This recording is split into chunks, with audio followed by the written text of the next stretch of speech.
ഞാൻ ചർച്ചിൽ ചെല്ലുമ്പോൾ അവിടുത്തെ അങ്കിൾ ആൻറ്റിമാർ അന്യഭാഷയിൽ ആരാധിക്കുന്നത് കണ്ടപ്പോൾ ഞാൻ പ്രാർത്ഥിച്ചു, കർത്താവേ, എനിക്ക് വേറെ ഒരു രോഗസൗഖ്യം ഇല്ലെങ്കിലും കുഴപ്പമില്ല, എനിക്ക് അങ്കിൾ ആൻറ്റിമാർ അന്യഭാഷയിൽ ആരാധിക്കുന്ന പോലെ എനിക്ക് ആരാധിക്കണം. അങ്ങനെ ചെറിയ വൈദ്യരായി ഞാൻ പ്രാർത്ഥിക്കാൻ തുടങ്ങി.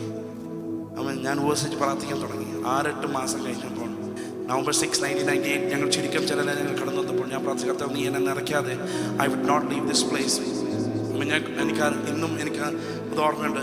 കുറച്ച് കഴിഞ്ഞപ്പോൾ ഞാൻ അന്ന് വരെ അനുഭവിക്കാത്ത സമാധാനം, സന്തോഷം ഞാൻ അനുഭവിക്കാൻ തുടങ്ങി. എൻ്റെ ബോഡി കംപ്ലീറ്റ്ലി വെയ്റ്റ്ലെസ് ആവാൻ തുടങ്ങി.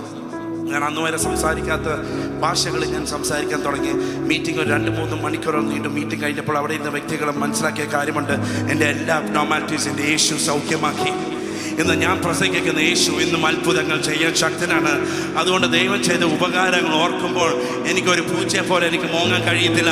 ഞാൻ സിംഹത്തെ പോലെ അലറുമ്പോൾ what he has done in my life. Hallelujah. കാരണം സംസാരിക്കാൻ കഴിവില്ലാത്ത ആളുടെ വേദന നിങ്ങൾക്ക് അറിയത്തില്ല, എനിക്ക് നന്നായിട്ട് അറിയാം.